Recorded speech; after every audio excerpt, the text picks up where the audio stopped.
चैंगपेंग Zhao, Binance के CEO का अभी तक आप सबने नाम तो सुन ही लिया होगा सुर्खियों में, क्योंकि बिनांस के सीईओ को हो सकती है 10 साल की जेल। यूएस की हिस्ट्री के अंदर अभी तक किसी भी कंपनी पर इतना बड़ा फाइन नहीं लगा जितना बड़ा फाइन लगा है बिनांस के ऊपर, 4.3 बिलियन का। अगर हम इंडियन करेंसी में बात करें तो ये बैठता है 35,700 करोड़ के आसपास। अब 35,700 करोड़ आप जीरो गिन पा रहे हैं? इतना बड़ा फाइन क्यों लगा? आप सबके मन में सवाल हो सकता है आप में से कई सारे लोगों को क्लैरिटी नहीं मिल रही हो, बट इस वीडियो के अंदर आपको क्लैरिटी मिलने वाली है कि बिनांस के साथ क्या हुआ। अब बिनांस के साथ अगर हुआ है यूएस के अंदर, तो इंडिया में इसका क्या इंपैक्ट पड़ने वाला है। हो सकता है आपका अकाउंट CoinDCX पर हो, CoinSwitch कुबेर पर हो, या फिर WazirX पर हो, या फिर और किसी इंडियन एक्सचेंज के ऊपर हो, और आप सोच रहे हो कि आपका पैसा सेफ है या नहीं है, क्योंकि ऑलरेडी जब से ये न्यूज़ वायरल हुई है तब से बिनांस से लगातार लोग पैसा विड्रॉ कर रहे हैं। बट एक कमाल की बात पता है क्या, कि बिटकॉइन का प्राइस क्रैश नहीं हो रहा। अब समझते हैं कि हुआ क्या है, बिनांस ने ऐसा क्या किया। आप सबने अभी तक न्यूज़ में सुन ही लिया होगा कि एंटी मनी लॉन्ड्रिंग लॉज को तोड़ने की वजह से बिनांस के ऊपर इतना बड़ा फाइन लगा है। पर अब समझते हैं कि एग्जैक्टली क्या हुआ।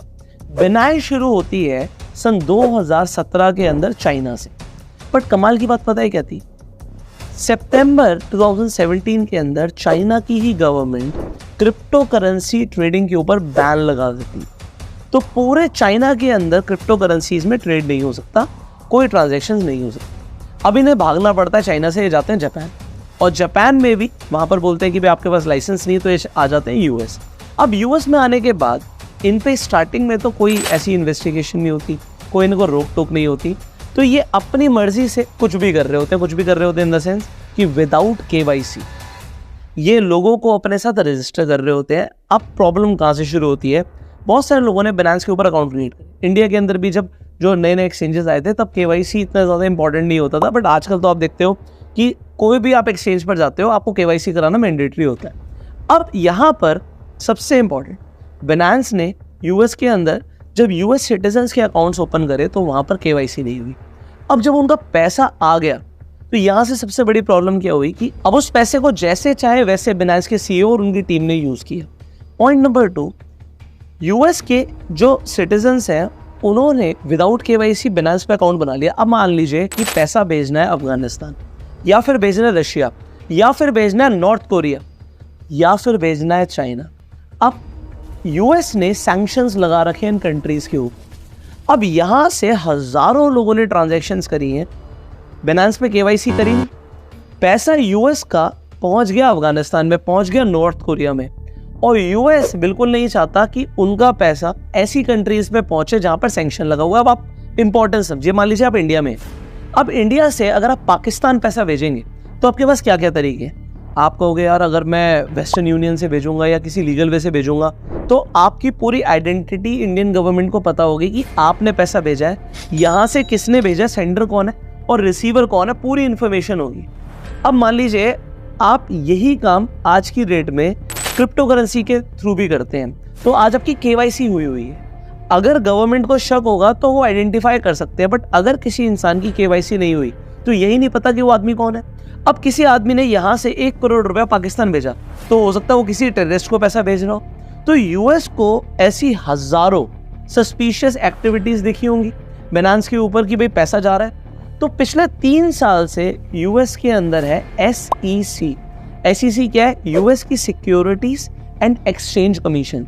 इन्होंने एक लॉ सूट फाइल किया यूएस के कोर्ट के अंदर, किसके खिलाफ? बिनांस के और बिनांस के CEO के खिलाफ, कि भैया एक तो जिन कंट्रीज के ऊपर सैंक्शन लगा है उन कंट्रीज में पैसा जा रहा है, तो ये आ जाता है एंटी मनी लॉन्ड्रिंग के अंदर, मतलब मनी लॉन्ड्रिंग ये कर रहे हैं और एंटी मनी लॉन्ड्रिंग लॉस को ये ब्रेक कर रहे हैं। पॉइंट नंबर 2, इन्होंने ये भी बोला कि भाई KYC नहीं करा रखी, ये 2 मेजर कंसर्न्स है, और इन्होंने अप्रूवल्स नहीं ले रखे।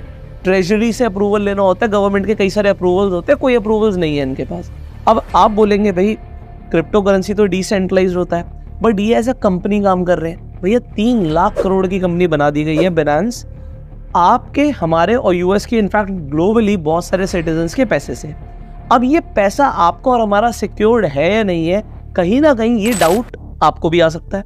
और दूसरी चीज़, गवर्नमेंट का भी यही सबसे इंपॉर्टेंट चीज़ होती है कि भाई सबसे पहले जो हमारा सिटीजन है, जो देश का नागरिक है, उसका पैसा सिक्योर्ड हो। तो यूएस को यूएस की सिक्योरिटी पे थ्रेट लगा, इसलिए लॉ सूट फाइल हुआ। अब जब लॉ सूट फाइल हुआ, हियरिंग हुई, तो जज के सामने गिल्टी पाए गए जो सीईओ और फाउंडर है बिनांस के, चैंगपेंग ज़ाओ। अब गिल्टी पाए गए तो एकदम से उनके ऊपर इतनी बड़ी पेनल्टी नहीं लगी। यूएस के लॉ के अंदर एक चीज है कि भाई आप सेटलमेंट के लिए जा सकते हो। अब जब सेटलमेंट के लिए बोला गया कि भाई हमें सेटलमेंट करना है, मतलब आप हमारी कंपनी को कुछ नहीं करोगे। अब देखो, कंपनी बंद हो सकती है। अब यूएस गवर्नमेंट चाहे, कोर्ट चाहे, जज चाहे, तो वो कंपनी को पूरा बंद कर सकता है। बट अभी कंपनी को बंद करने का या उसके ऊपर कोई बहुत बड़ा एक्शन नहीं लिया गया। सेटलमेंट के लिए जब बोला गया तो सेटलमेंट में जज ने सबसे बड़ा फाइन लगा दिया यूएस की हिस्ट्री का, 4.3 बिलियन। अब बात यहाँ पर नहीं आती सिर्फ कंपनी पर फाइन लगा, जो सीईओ है उन्हें भी 150 मिलियन देने पड़ेंगे। अब यहाँ पर रिस्ट्रिक्शन लग गई है उनके ट्रैवल के ऊपर, वो यूएस छोड़कर बाहर नहीं जा सकते। अभी ये केस खत्म नहीं हुआ, आप लोगों को लग रहा है भाई चलो फाइन दे दिया, बात खत्म हो गई। अब फरवरी में 2024 में दोबारा से हियरिंग है। अब क्या होगा इसे समझते हैं आगे। अभी फाइन लगा दिया, ये पता लग गया भैया इन्होंने मनी लॉन्ड्रिंग करी है। अब बात आएगी कि हजारों ट्रांजैक्शंस ऐसी होंगी जब पैसा नॉर्थ कोरिया गया, रशिया गया, चाइना गया, तो वहां पर अब होता क्या, मान लीजिए इंडिया से किसी टेररिस्ट को 1 करोड़ रुपया देना है, तो वो 1 करोड़ रुपए एक बार में नहीं भेजेगा। वो क्या करेगा, 10-10, 20-20 हज़ार करके बहुत सारी ट्रांजैक्शंस करेगा, और वो मल्टीपल अकाउंट से भी कर सकता है। तो यहाँ पर आ जाता है इंटेलिजेंस का काम। वो चेक करेंगे वो सारी ट्रांजैक्शंस को कि कितनी ट्रांजैक्शंस लिंक्ड अप है। अब मैं सिर्फ टेररिस्ट की बात नहीं कर रहा, ऐसी कोई भी ऑर्गेनाइजेशन हो सकती है जहाँ पर यूएस नहीं चाहता कि पैसा पहुंचे। अगर वो पैसा पहुंच रहा है तो फिर वहां पर एक अलग लेवल की इन्वेस्टिगेशन जाएगी, और एक लंबी इन्वेस्टिगेशन हो सकती है। क्योंकि मनी लॉन्ड्रिंग का जो केस होता है, जैसे इंडिया के अंदर भी आप बात करो तो भाई सीबीआई नहीं देखती, ईडी देखती है।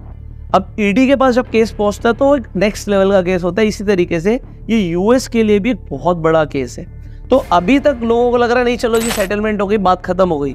बात खत्म नहीं हुई है। हो सकता है इसकी वजह से एकदम से बिटकॉइन के ऊपर कोई मेजर करेक्शन या मेजर क्रैश नहीं आया। अगर यहाँ पर क्लियरली कोई बड़ा डिसीजन इसके बाद भी आ जाता है तो फिर इम्पैक्ट देखा जा सकता है। अब आ जाते हैं इंडिया में इसका इम्पैक्ट क्या क्या हो सकता है। देखिए, क्रिप्टो करेंसी के अंदर आप सबको पता है कि भाई ये अनरेगुलेटेड चीज़ है। पॉइंट नंबर 2, आज इंडिया के अंदर जो एक्सचेंजेस है वहाँ पर आपको पता है कि केवाईसी हो रही है। तो इंडिया के अंदर अगर कोई एक्सचेंज के साथ आपका अकाउंट है और वहाँ पे केवाईसी हो रही है तो वहाँ पर ये केवाईसी वाला प्रॉब्लम तो एटलीस्ट नहीं होगा एज पर माई अंडरस्टैंडिंग। बट अगर बिनांस के ऊपर कुछ हुआ ग्लोबल लेवल पर और कंपनी के ऊपर कुछ मेजर कॉन्सिक्वेंसेस देखे गए तो उसका इम्पैक्ट इंडिया में ज़रूर देखने को मिल सकता है, खासकर छोटे टोकन्स के अंदर। अब हम अगर बड़े कॉइन्स की बात करें, हम बिटकॉइन की बात करें, इथेरियम की बात करें, तो ये एक अलग चीज़ हो गई। और जब हम बात करते हैं छोटे कॉइन्स के अंदर, यहाँ पे ऑल्ट कॉइन्स की आप बात करते हैं, तो वहाँ पर बिटकॉइन के छोटे मोटे मूवमेंट से या कोई छोटी मोटी न्यूज़ से बड़ा इम्पैक्ट देखने को इन फ्यूचर मिल सकता है। So this is not yet solve. तो बिनांस का चैप्टर अभी ख़त्म नहीं हुआ है, बिनांस का चैप्टर शुरू हुआ है। हो सकता है और भी किसी कंपनी को आगे ये लपेटे में लें। सो हम ट्राई करेंगे आपको वो अंडरस्टैंडिंग देने की। बेसिकली अभी तक यहाँ पे लोगों को ये समझ नहीं आ रहा था कि प्रॉपरली हुआ क्या है ऐसा बिनांस के साथ कि सीईओ को जेल जाना पड़ सकता है, इतना बड़ा फाइन देना पड़ रहा है। तो इसके ऊपर हमने आपको अंडरस्टैंडिंग देने की कोशिश करी है। आप इस वीडियो को शेयर कर सकते हैं टू स्प्रेड द अवेयरनेस। आप अपना प्यार देने के लाइक कर सकते हैं, और हम आपसे मिलेंगे जल्दी नेक्स्ट वीडियो के अंदर। तब तक के लिए subscribe this channel, click on the bell icon and go self made. Jai Hind.